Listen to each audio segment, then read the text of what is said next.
இந்த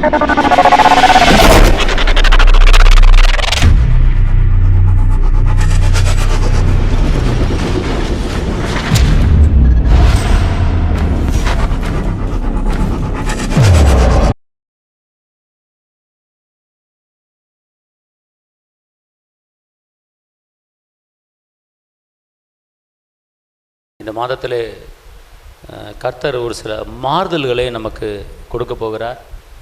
உங்களை அறியாமலே உங்களுடைய குடும்பத்திலே, உங்கள் வாழ்க்கையிலே, உங்கள் வேலையில், உங்கள் தொழிலில், அது நம்முடைய சரீரத்தில் மாற்றம் உண்டாகும்படியான சில காரியங்களை கர்த்தர் இந்த மாதத்திலே நமக்கு செய்ய போகிறார். அல்லேலூயா, ஆமென் சொல்லுங்கள். எல்லாரும் சொல்லுங்கள். நான் புதிய சுகத்தை பெற்றுக்கொள்வேன், புதிய ஐஸ்வர்யத்தை பெற்றுக்கொள்வேன், நல்ல செய்தியை இந்த மாதத்தில் நான் கேட்க போகிறேன். அல்லேலூயா, அல்லேலூயா. அதனால் நம்முடைய வாழ்க்கையில் ஒரு எதிர்பார்ப்போடு என்ன செய்யணும் இருக்கணும், பார்த்துக்கணும். எதிர்பார்ப்பு. மிருகங்கள், பறவைகள்லாம் தேவனிடத்தில் உணவு கிடைக்குமான்னு எதிர்பார்த்து கொண்டு இருக்கிறது. அதே போல் தேவனிடத்துலேருந்து எனக்கு ஆசீர்வாதம் வரணும் அப்படின்னு சொல்லி ஒரு எதிர்பார்ப்போடு நீங்கள் இருங்க. உங்களுடைய எதிர்பார்ப்பை கண்டிப்பாக கர்த்தர் இந்த மாதத்தில் என்ன செய்வார், நிறைவேற்றுவார். வாசிப்போம். வெளிப்படுத்தல் 21:5.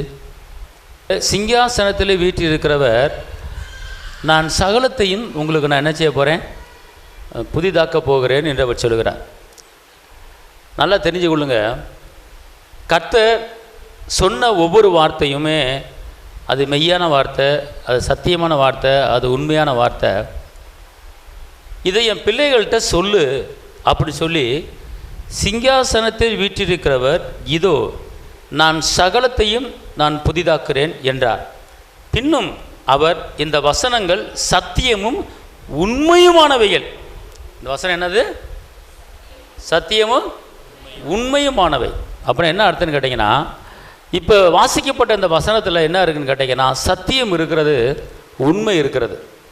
இது பொய்யல்ல, இது சொன்னது தான். இது கண்டிப்பாக அது என்ன செய்யும், அது நிறைவேறும்.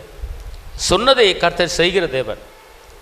அவர் என்ன சொல்றாரு, சகலத்தையும் நான் புதிதாக்குகிறேன்.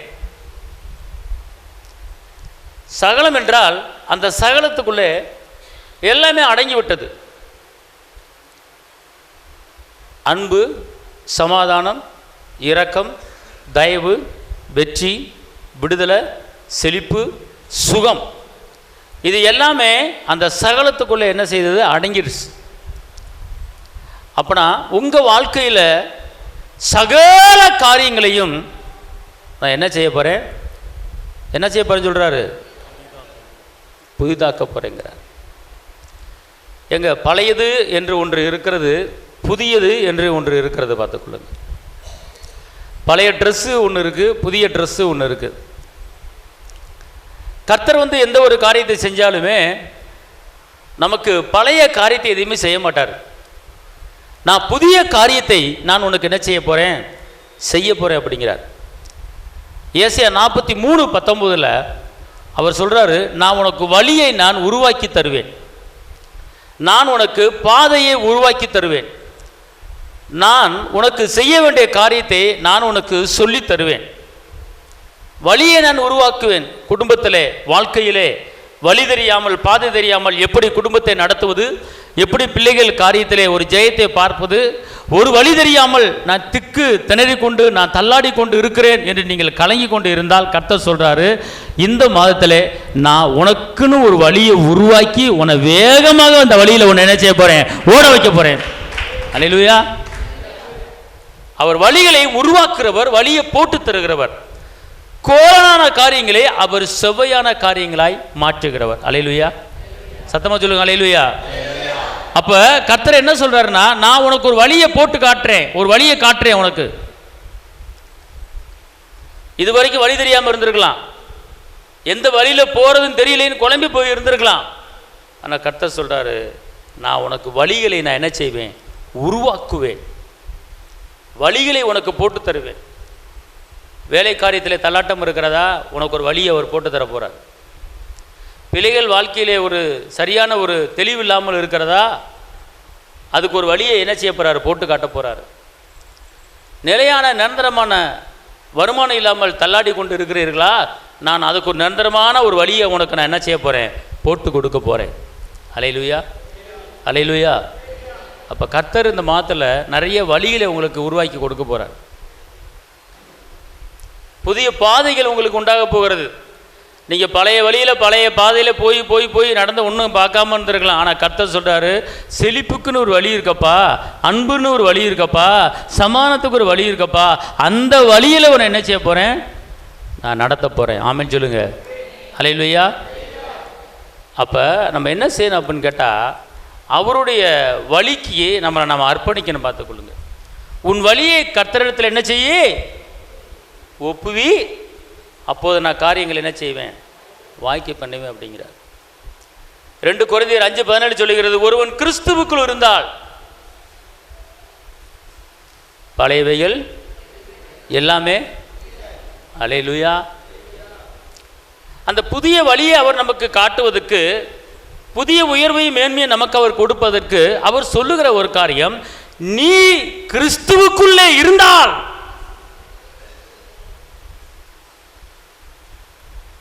புதிய பாதை, புதிய வழி, புதிய அற்புதம், புதிய அதிசயம் நடப்பதற்கு ஒருவன் கிறிஸ்துவுக்குள் இருந்தால் பழையவைகள் எல்லாம். அல்லேலூயா. அப்படின்னா என்ன அர்த்தம்? 2 கொரிந்தியர் 5:17 ஒருவன் இயேசுக்குள்ளே இருந்தானா அவன் வாழ்க்கை புது வாழ்க்கையாக மாறிடுமா? நன்றாக தெரிந்து கொள்ளுங்கள். இயேசுக்குள்ளே நம்ம இருந்தோம்னா நமக்கு புதிய புதிய காரியத்தை கர்த்தர் நமக்கு என்ன செய்ய போகிறாரு, செய்யப்பதான். ஒருவன் கிறிஸ்துவுக்குள் இருந்தால் பழையவைகள் ஒளிந்து போயின. பழையவைகள் என்ன செய்து ஒளிந்து போயின. அப்போ நம்முடைய வாழ்க்கை தரம், நம்முடைய குடும்பம், நம்முடைய வாழ்க்கை இயேசுக்குள்ளே இருக்கிறதா அல்லது இயேசுவுக்கு வெளியே இருக்கிறதா?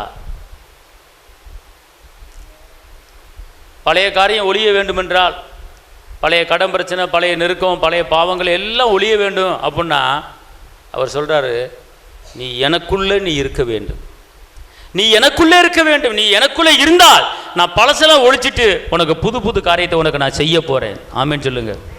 அல்லேலூயா. கர்த்தருடைய வாக்கு அது பொய்யுரையாத வாக்கு. அவர் சொன்னது தான். இன்றைக்கி நம்ம மத்தியில் கர்த்தருடைய ஆவியானவர் நம்மளை பார்த்து கேட்குறாரு, மகனே மகளே, நீ பழைய இடத்துலே இருந்து நொந்து போய் வெந்து போய் இருக்கிற, நான் உன்னை புதுசாக மாற்ற போகிறேன். உன் சரீரத்தில் உறுப்பை நான் புதுசாக மாற்ற போகிறேன். உன் சரீரத்தில் உறுப்புகள் பழசாகி போய்விட்டதா? சரீரத்தில் இருக்கிற உறுப்புகள் உனக்கு ட்ரகிள் பண்ணிக்கணும் இருக்கிறதா? பல போராட்டத்தில் தவித்து கொண்டு இருக்கிறாயா? கலங்காத, நான் புதிய உறுப்பாய். சங்கீதத்தில் ஒரு வசனம் இருக்கிறது, அருமையான வசனம், பார்த்துக்கொள்ளுங்க. நம்முடைய சரீரத்தில் அவயங்கள் பழுதாகி விட்டால் அந்த அவயங்களை என்ன செய்வாராம், புதிய அவயங்களை என்ன செய்வாராம், மாற்றுவாராம். அப்படிப்பட்ட வாக்கு கொடுத்துருக்கிறார். அல்லேலூயா சொல்லுங்க. அல்லேலூயா. அந்த உறுப்புகள், நம்ம சரீர உறுப்புகள் பார்த்துக்கொள்ளுங்க, பல உறுப்புகள் இருக்கிறது பார்த்துக்கொள்ளுங்க, அது புதிய உறுப்பாக அவர் என்ன செய்வார், மாற்றுவார். அப்போ இன்றைக்கி நம்ம செய்ய வேண்டிய ஒரு காரியம், ஒருவன் கிறிஸ்துவுக்குள் இருந்தால் பழையவைகள் ஒளிந்து போயின. நம்ம வாழ்க்கை இயேசுக்குள்ளே இருக்கிற ஒரு வாழ்க்கையாக என்ன செய்ய வேண்டும், இருக்க வேண்டும். அது மாத்திரமல்ல, சங்கீதம் 51:10 வாசிங்க. சங்கீதம் 51:10. தேவனே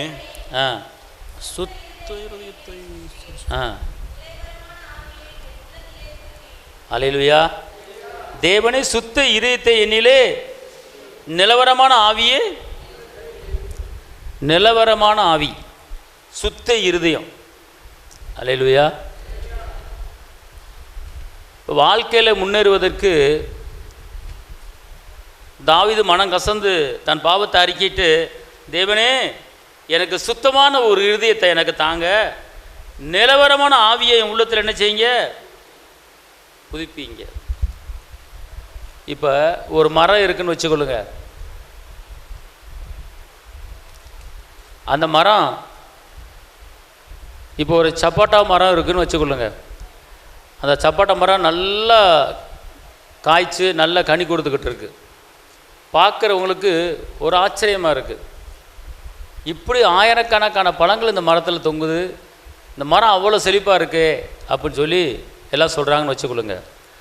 ஆனால் அதுக்கு முக்கிய காரணம் என்ன அப்படின்னு கேட்டிங்கன்னா, மண்ணுக்குள்ளே மறைந்து கிடக்கிற அந்த மரத்தினுடைய அந்த வேறு நல்லா இருந்தால் தான், அந்த வேறு ஈரப்பசையோட உரம் போட்டு நல்லா இருந்தால் தான் வெளியரங்கமாக தெரிகிற அந்த காய், அது கனி நம்ம வந்து பார்க்குறதுக்கு ஒரு ஆச்சரியமாக இருக்கும். ஆனால் அந்த பழங்களும் அந்த மரக்கிளைகளும் நம்முடைய கண்ணுக்கு தெரியும், ஆனால் அதனுடைய வேறு நம்முடைய கண்ணுக்கு தெரியாது, அது பூமிக்குள்ளே இருக்கிறது. அதே போல் வெளிப்புறமான நம்முடைய வாழ்க்கை கனி கொடுக்குற வாழ்க்கையாக, செழிப்பான ஒரு வாழ்க்கையாக இருக்கணும்னா, அந்த வேறாகிய நம்முடைய அந்த ஆத்துமாக்குள்ள எப்போதுமே ஒரு தேவனுக்கு உகந்த இருதயமான காரியங்களை வச்சிருக்கும் போது, வெளியரங்கமாக நாம் செய்கிற எல்லா காரியங்களுமே என்ன செய்கிறோம், அது செழிப்பாக என்ன செஞ்சிடும், அது மாறிடும். அந்தரங்கத்தில் ஜெபிக்கிற ஜெபம் வெளியரங்கமாக அது என்ன செய்யும், பலன் கொடுக்கும். இப்போ இந்த ஆத்மா வந்து மறைஞ்சிருக்கும். இந்த ஆத்மாக்குள்ள நம்ம எதை நினைக்கிறோம், எதை சிந்திக்கிறோம் அப்படிங்கிறது இந்த ஆத்மாவுக்கு தெரியும், நமக்கு தெரியும், பார்த்துக்கொள்ளுங்க. ஆனால் இந்த ஆத்மாக்களை பலவிதமான போராட்டங்களை வச்சுக்கிட்டு இருந்தோம்னா அந்த வேறு பழுதாகி விடும். பலவிதமான சிக்கலை வச்சுக்கிட்டு இருந்தோம்னா அந்த வேறு பழுதாகி விடும். அது வெளியரங்கமாக காய் காய்க்க முடியாது, பூ பூக்க முடியாது, கனி கொடுக்க முடியாது, அது பட்டு போயிடும். அதே போல நம்முடைய உள்ளத்திலே, நம்முடைய ஆத்மாவிலே நல்ல காரியங்களை வைக்க வேண்டும், அன்பான காரியங்களை வைக்க வேண்டும். கர்த்தரை தேடுகிற அந்த உணர்வோடு கர்த்தருடைய வசனங்களை நம்முடைய உள்ளத்தில் வைக்கும்போது என்ன நடக்குது தெரியுமா, வெளியரங்கமாக நாம் செய்கிற எல்லா காரியமே எல்லாரும் பார்த்து ஆச்சரியப்படும்படியாக நாம் மிகுந்த கனிகளை கொடுக்கும்படி கர்த்தர் நம்மளை கொண்டு பெரிய காரியங்களை செய்வார். அல்லேலூயா. நல்லா தெரிஞ்சுக்கொள்ளுங்க, இங்கே செய்ய வேண்டிய ஒரு காரியம், இந்த ஆத்மா இருதயம் எப்படி இருக்கிறது என்பதை தான் மெயினாக பார்க்கணும். பார்த்துக்கொள்ளுங்க. இது சரியாயிட்டா வெளியே இருக்கிற எல்லா காரியமே நல்லா பூத்து கொள்ளுங்க. என்ன வேலை செஞ்சாலும் வாய்க்கும், என்ன தொழில் பண்ணாலும் வாய்க்கும். நீங்கள் என்ன வேலை பார்த்தாலும் அந்த வேலை நிலைச்சிருக்கும், வருமானம் நிலைச்சிருக்கும், வெளியரங்கமாக செய்கிற காரியம். அப்போ வெளியரங்கமாக இருக்கிற காரியங்கள் சரியான முறையிலே ஜெயத்தை பார்க்க முடியாமல் தோல்வியை சந்தித்து கொண்டு இருக்கிறோம் என்றால், உள்ள இருக்கிற அந்த வேறு சரியான முறையில் அந்த வேருக்கு நீங்கள் என்ன செய்யலை, பலனை கொடுக்கல. அதான் புதிய ஆவியே, நிலவரமான ஆவியே எனக்கு தாங்கன்னு சொல்லி தாவீது கேட்குறார். நிலவரமான ஆவினா விசுவாசமாக இருந்தால் நிலவரமான ஆவி, அன்பாக இருந்தால் நிலவரமான ஆவி, சமாதானம் இருந்தால் நிலவரமான ஆவி, கர்த்தரை தேடுகிற உணர்வோடு வாழ்ந்தோம்னா நிலவரமான ஆவி. ஆவிகளை பலதரப்பட்ட ஆவிகள் இருக்கிறது. கவலையின் ஆவி இருக்குது, முரட்டாட்ட ஆவி இருக்குது. நம்முடைய உள்ளத்துகளே அப்படிப்பட்ட ஆவிகளை வரவிடாமல் நிலவரமான ஆவி, கர்த்தரை தேடுகிற அந்த உணர்வோடு நாம் இருக்க வேண்டும். அப்படி இருக்கும்போது தான் வெளியரங்கமாக செய்கிற எல்லா காரியமே வாய்க்கும். பார்த்துக்கொள்ளுங்க. இந்த உள்ளத்துக்குள்ளே தீமைகளை யோசிக்கக்கூடாது, நன்மைகளை மாத்திரம்தான் சிந்திக்க வேண்டும் என்று வேதம் சொல்லுகிறது. எதை சிந்திக்கிறோமோ அதுதான் நம்முடைய வாழ்க்கையில் நடக்கும். எதை நினைக்கிறீங்களோ அதுதான் உங்கள் வாழ்க்கையில் நடக்கும். கெட்டவனை கெட்டவனாகவே நினைக்காதீங்க, கெட்டவனா நல்லவனை நினச்சி பாருங்கள். உங்கள் வீட்டில் யாராவது தேவனுக்கு விரோதமான காரியங்களை செஞ்சு கொண்டு இருக்காங்களா, கெட்ட காரியங்களை செஞ்சு கொண்டு இருக்காங்களா, அவன் கெட்டவன் கெட்டவன் கெட்டவன் அப்படின்னு நினச்சி உங்கள் இதயத்துக்குள்ளே பார்க்காதீங்க. அந்த கெட்டவன் இயேசுவின் நாமத்தில் நல்லவனாய் மாறுவான் அப்படிங்க நினச்சி பாருங்கள், சிந்திச்சு பாருங்கள். சகைவே எல்லாருமே கெட்டவனாக தான் பார்த்தாங்க, சகைவே எல்லாரும் வஞ்சாங்க, எல்லாரும் திட்டினாங்க. ஆனால் இயேசு அவனை எப்படி பார்க்குறாரு, இயேசு அவனை எப்படி பார்க்குறாரு, அவனை நல்லவனு பார்க்குறாரு. அவன் கெட்டவன் தான், எல்லா மனிதரோட வயிற்றுச்ச கொட்டினவன் தான், எல்லாட்டையும் வை வாங்கின திட்டு வாங்கினவன் தான். ஆனால் அந்த கெட்டவனை ஏசப்பா என்ன பண்ணுறாரு, நான் அவன் வீட்டுக்கு வரணும்னு சொல்லி வீட்டுக்கு போய் உட்கார்றாரு. அந்த கெட்டவன் அவன் நல்லவனாய் மாறிவிட்டான். வேதம் சொல்லுகிறது, இவனும் ஆபிரகாமின் குமாரன் என்று சொல்லப்பட்டிருக்கிறது. அப்புறம் நீங்க சிந்திக்கிற சிந்தனையும் நீங்க பார்க்கிற பார்வையும் எப்படி இருக்கிறதோ அப்படிதான் நம்ம வாழ்க்கை. வேறு உள்ள இருக்கு, வேறு நல்லா இருந்தால் தான் மரம் செழிப்பாக இருக்கும். வேறு பட்டு போக விடக்கூடாது. இந்த ஆத்மாவில் தொய்ந்து போக விடக்கூடாது. இந்த ஆத்மாவில் சில பிரச்சனைகளை கொண்டு வந்து சோகத்துக்கு உட்படுத்தக்கூடாது. மன துக்கத்தினாலே ஆவி என்ன சொல்லுங்க? மன துக்கத்தினாலே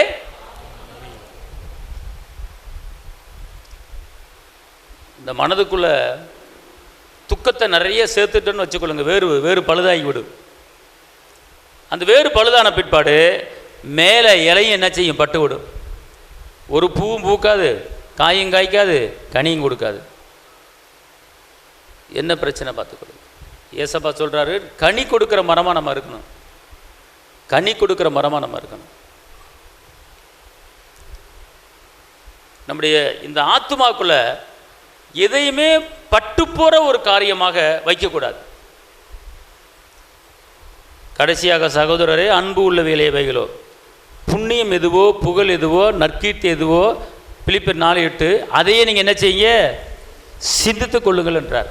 அப்போனா நாம் சிந்திக்க வேண்டிய ஒரு காரியம் பார்த்துக்கொள்ளுங்க. இந்த இறுதியை எரேமியா 17:9 சொல்லப்பட்டிருக்கு. இருதயம் மகா கேடு உள்ளது. எரேமியா 17:9 இருதயம் மகா கேடு உள்ளது. அந்த இருதயத்துக்குள்ள இருக்கிற காரியத்தை நம்ம எடுத்து போட்டுட்டோம்னா, மார்க்கு 7:21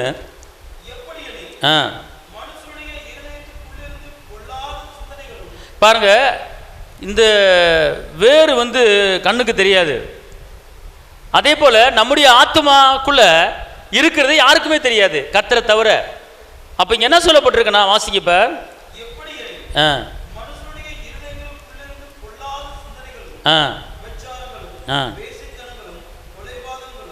இது பூரா எங்க இருந்து வருதுன்னு கேட்டீங்கன்னா, உள்ளத்துல இருந்து வருது.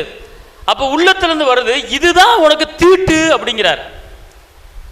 இப்ப நம்ம ஒரு இடத்துக்கு போயிட்டு வந்தோம்னா, தீட்டான இடத்துக்கு போயிட்டு வந்தேன், நான் குளிக்கிறேன் அப்படின்னு சொல்றான். அவன் தீட்டானவன், அவனை தொடாத, அவன் தீட்டுப்பட்டுட்டான், அவனை தொடாத அப்படிலாம் சொல்றான். ஆனா இங்க கர்த்தர் என்ன சொல்றாருன்னா, எதையா தீட்டு? அப்ப தீட்டான காரியத்தை உள்ள வச்சுக்கிட்டு நம்ம தீட்டாயிடுறோம். தீட்டு எங்க இருந்து வருதுன்னா, உள்ளத்துக்குள்ள இருக்கிறது தீட்டு,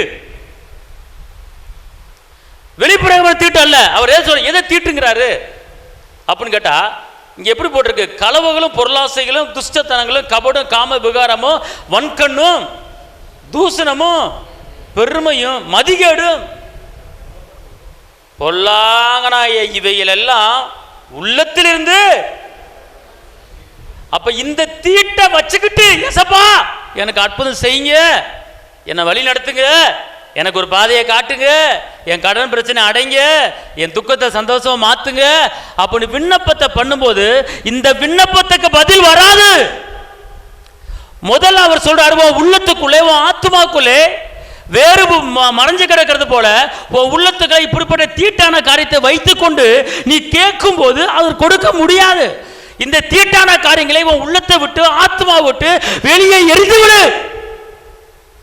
மதிகேடும் பெருமைகளும் கபடும் வன்கண்ணும் பொறாமைகளும் இது உள்ளத்திலிருந்து புறப்பட்டு வருகிறது. இந்த உள்ளத்திலிருந்து புறப்பட்டு வரும்போது உனக்கு தீட்டான காரியம் உன் குடும்பத்தில் உனக்கு நடக்குது. அப்ப என்ன செய்யணும் கேட்டீங்கன்னா, இந்த தீட்டான காரியத்தில் நீ என்ன செஞ்சிடணும்? எடுத்து போட்டுறணும் அப்படிங்கிறார்.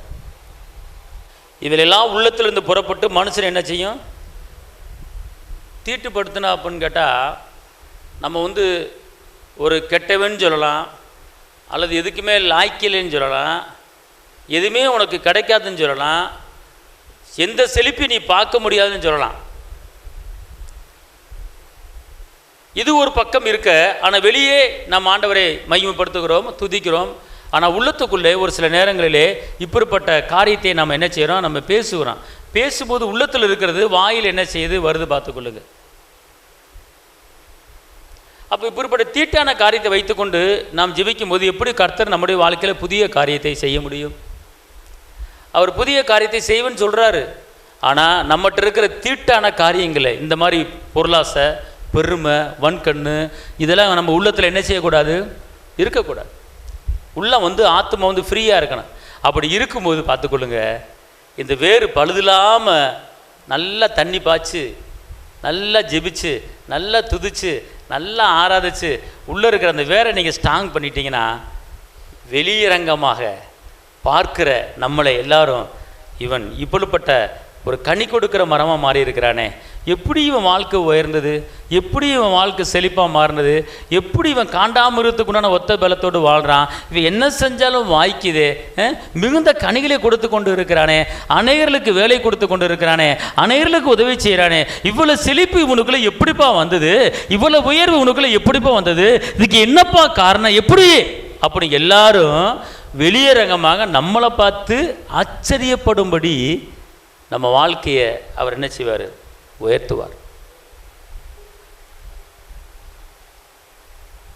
நம்ம ஜெபிக்கிறவர்களாக இருக்கிறோம், துதிக்கிறவர்களாக இருக்கிறோம், வேத மாசிகளாக இருக்கிறோம். ஆனால் இந்த தீட்டான காரியத்தை ஒரு பக்கம் வைத்து கொண்டு நாம் கேட்கும்போது உடனே அவர் செய்ய முடியாது. நான் புதிய காரியத்தை செய்ய போகிறேன், இதை சொல்லு அப்படிங்கிறார். ஆனால் நமக்குள்ளே இருக்கிற இந்த ஒரு காரியம் இது வெளியே எடுத்து போட வேண்டும். இது எல்லாம் நம்ம இடத்துல இருக்கு அப்ப நான் சொல்ல வரல. ஆனால் ஏதாவது ஒன்று நம்முடைய உள்ளத்தில் இருக்கலாம், ஏதாவது ஒன்று நம்முடைய உள்ளத்தில் என்ன செய்யலாம், இருக்கலாம். அதையே இருக்க விடக்கூடாது, சுத்தமாக க்ளோஸ் பண்ணிடணும். மனுஷனை தீட்டுப்படுத்துகிற ஒரு காரியம்,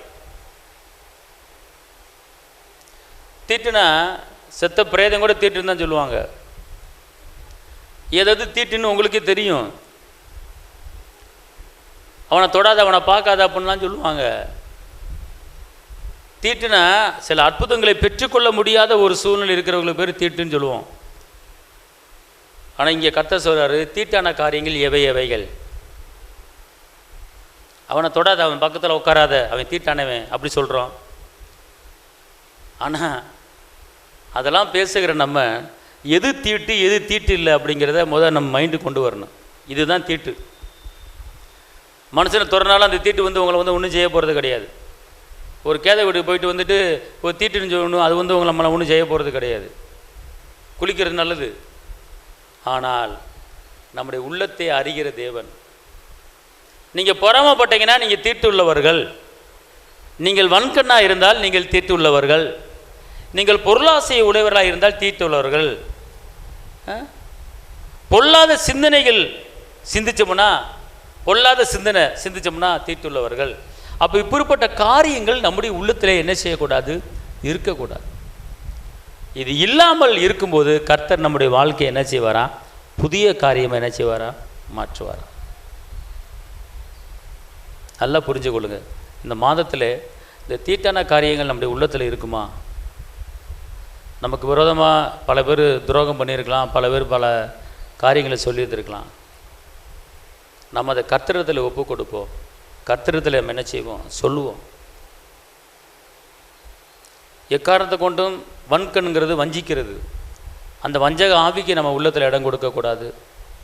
பெருமைக்கு நம்ம இடம் கொடுக்கக்கூடாது. நான் தான் செஞ்சேன், நான் தான் எல்லாமே அப்படின்னு பெருமை பாராட்டக்கூடாது. நான் தான் குடும்பத்தை நடத்துகிறேன், நான் என்னால் தான் அந்த குடும்பம் நடக்குது, என்னால் தான் அந்த வேலை கிடச்சிச்சு, என்னால் தான் திருமண காரியம் நடந்துச்சு அப்படின்னு நம்ம சொன்னாலே அது ஒரு பெருமையை குறிக்குது. கர்த்தரை ஓரங்கட்டுற மாதிரி அவர் தான் செஞ்சார், இயேசு தான் என் வாழ்க்கையை கட்டினார், இயேசு தான் வாழ்க்கையை கட்டி கொண்டு இருக்கிறார், அவர் தான் என் பிள்ளைகளுக்கு தேவையை சந்திக்கிறார், எல்லாமே இயேசு தான், முதல் முடியும் அவர் தான் அப்படின்னு இயேசுவுக்காக அவரை நீங்கள் கனப்படுத்தணும், அவரை நீங்கள் உயர்த்தணும். பார்த்துக்கொள்ளுங்க. சில ரதங்களை குறித்தும் குதிரைகளை குறித்தும் நாங்களோ இயேசுவை மேன்மை பாராட்டுவோம். எக்காரணத்தை கொண்டு ரதங்கள் குதிரைகளை குறித்து என்ன செய்யாதீங்க, மேன்மை பாராட்டாதீங்க. ரதங்கள் குதிரைகள்னால் நம்மளை நாமே பெருமையாக பேசுகிறது. எங்கள் வீட்டில் எங்கள் வீட்டுக்காரர் செஞ்சார், என் மனைவி செஞ்சாங்க, என் பிள்ளை செஞ்சாங்க, சித்தப்பா செஞ்சார், பெரியப்பா செஞ்சார், அவர் கொடுத்தது வச்சது அப்படின்னா ரதங்களை குறித்து தான் மேன்மை பாராட்டணும். எல்லாம் செய்தது அவர், நான் நிற்பதும் நான் நிர்மலமாகாமல் இருப்பதும் அவருடைய சுத்த கிருபை. பார்த்துக்கொள்ளுது. ஒரு வசனத்தை பார்த்துக்கொள்ளுங்க. எசேக்கியேல் 36:26. உங்களுக்கு நவமான இருதயத்தை கொடுத்து உங்கள் உள்ளத்திலே புதிதான ஆவியை கட்டளையிட்டு கல்லான இருதயத்தை உங்கள் மாமிசத்திலிருந்து எடுத்து போட்டு சதையான இருதயத்தை உங்களுக்கு என்ன செய்வேன், கொடுப்பேன். கல்லான இருதயம் நமக்கு என்ன செய்யக்கூடாது. அவர் சொல்கிறாரு, நான் நல்ல இருதயத்தை உனக்கு என்ன செய்ய போகிறேன், கொடுக்க போகிறேன். இடம் கொடுத்தால் இடம் பிடிப்பான். அதனால் இந்த தேவையில்லாத காரியத்துக்கு நம்ம என்ன செய்யக்கூடாது, இடம் கொடுக்கக்கூடாது. இடம் என்ன செய்யக்கூடாது? கொடுக்கக்கூடாது. எக்காரணத்தை கொண்டு யார் மேலேயும் பொறாமப்பற்றக்கூடாது. நம்ம அவன் நல்லா இருக்கானே, இவன் நல்லா இருக்கானே, நான் இப்படி ஏன் எனக்கு ஆண்டவர் இப்படி செய்யலை அப்படின்னாலே நமக்குள்ளே ஒரு பொறாமை வந்துருச்சு, வனுக்குன்னு வந்துருச்சு. அப்போ நீங்கள் நம்ம தீட்டாவன ஆளாக மாறிடுறோம். பார்த்துக்கோ. அப்புறம் நம்ம ஏசப்பாட்டை வந்து அற்புதத்தை எதிர்பார்க்க முடியாது. எல்லாத்தையும் லேசாக எடுத்துடணும். ஒன்றுமே இல்லை. நம்மளை குறை சொல்கிறவங்க இருக்கலாம், நம்மளை குற்றப்படுத்துகிறவங்க இருக்கலாம்.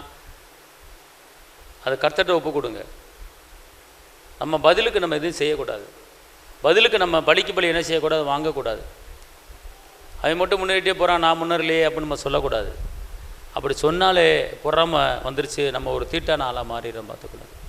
அதனால் இந்த மாதத்தில் நம்ம ஏசப்பா நம்முடைய இருதயத்தை பார்த்தாருன்னா, எல்லாரையும் நேசிக்கிற இருதயம் தான் நமக்கு இருக்கணும். எல்லாரிடத்திலும் சமாதானமாக இருக்கிற இருதயம் தான் நம்மகிட்ட இருக்கணும். பார்த்துக்கொள்ளுங்க.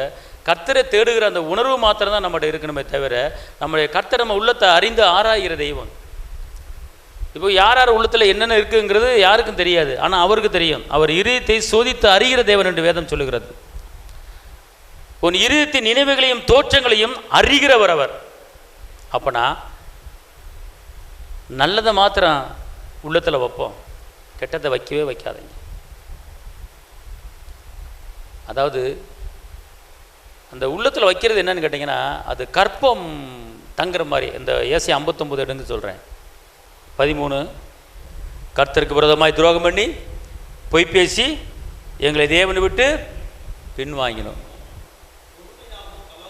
கொடுமையாகவும் கலகமாகவும் பேசினோம். கலகத்தை உண்டாகிறதுக்கு நம்ம பேசக்கூடாதுங்க. ஒரு குடும்பத்தில் சண்டை உண்டாகிறதுக்கு நம்ம ஒரு காரணமாக இருக்கக்கூடாதுங்க. ஒரு கணவன் மனைவி பிரிவினைக்கு நம்ம ஒரு காரணமாக இருக்கக்கூடாதுங்க. நம்ம ஒரு வார்த்தை மூலமாக ஒருத்தர் கெட்டு போயிடக்கூடாதுங்க. அப்புறம் கள்ள வார்த்தைகளை கற்பந்தரித்து இருதயத்திலிருந்து என்ன செய்கிறோம்? பிறப்பிக்க பண்ணுகிறோம். இப்படி பண்ணும்போது என்ன நடக்குது தெரியுமா? ரட்சிக்கப்பட்டிருக்கலாம், அந்நிய பாஷை பேசலாம். ஆனால் கர்த்தருடைய வார்த்தை சொல்லுகிறது என்ன சொல்லுதுன்னா, நீங்கள் எவ்வளோதான் நன்மை பண்ணியிருந்தாலும், எவ்வளோதான் நியாயம் செஞ்சுருந்தாலும், அது பின்னால் என்ன செஞ்சிருது? ஓடி போயிடுது. அப்புறம் நம்ம எவ்வளோ தான் உண்மையாக இருந்தாலும், அடுத்தவர்கள் மத்தியில் உண்மையாக நடக்கிற மாதிரி இருந்தாலும், அது என்ன செஞ்சிருது? நம்மளை விட்டு போயிடுது. அப்புறம் சத்தியம் வீதிக்கு போயிடும், தெருவுக்கு போயிடும். ஏன் இப்படி போகுது? சத்திய வார்த்தை தெருவுக்கு போகுது. சத்தியத்தை அறிஞ்சிருக்கிறோம், ஆனால் சத்தியம் நம்மகிட்ட இல்லாமல் ஓடிடுது. எப்போ ஓடுது அப்படின்னு கேட்டால், ஒரு காரியத்தை நல்லது இங்கே இருங்களேன், இந்த மாதத்தில் கர்த்தர் புதிய காரியத்தை நம்ம குடும்பத்தில் செய்ய போகிறாரு. அது கன்ஃபார்ம். அவர் செய்கிறதுக்கு நம்ம அதுக்கு தகுதி வேணும். நீங்கள் கொடுமையான காரியங்களை என்ன செய்யக்கூடாது? பேசக்கூடாது. கலகத்தை உண்டு பண்ணுகிற ஒரு காரியத்தை என்ன செய்யக்கூடாது? பேசக்கூடாது. அப்போ கொடுமையை பேசக்கூடாது, கலகமாக பேசக்கூடாது.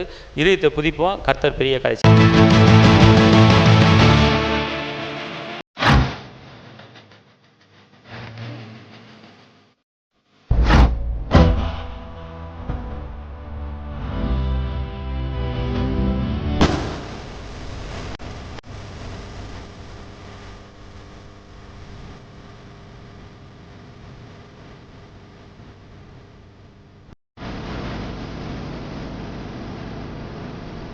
உங்கள் வாழ்க்கையில் போராட்டமா, கண்ணீரா, வேதனையா? இயேசு உங்களுக்கு அற்புதம் செய்வார். எங்களோடு இணைந்து கர்த்தரை ஆராதிக்க உங்களை அன்புடன் அழைக்கிறோம். எங்கள் முகவரி: போதகர் சி. ஜீவா, திரியேக தேவ எழுப்புதல் ஆலயம், RS நகர், Allampatti, Virudhunagar. Cell number 9443313673. Email address jiva.boj@gmail.com. ஞாயிறு ஆராதனையின் நேரம் காலை 8:30 மணி முதல் 10:30 மணி வரை. செவ்வாய்க்கிழமை மன்றாட்டின் ஆராதனை மாலை 6:30 மணி முதல் 8 மணி வரை. வெள்ளிக்கிழமை உபவாச கூட்டம் காலை 10 மணி முதல் 12 மணி வரை. மாதத்தின் 1ஆம் தேதி வாக்குத்தத்த ஆராதனை காலை 5 மணி முதல் 7 மணி வரை. கர்த்தர் உங்களை ஆசீர்வதிப்பாராக.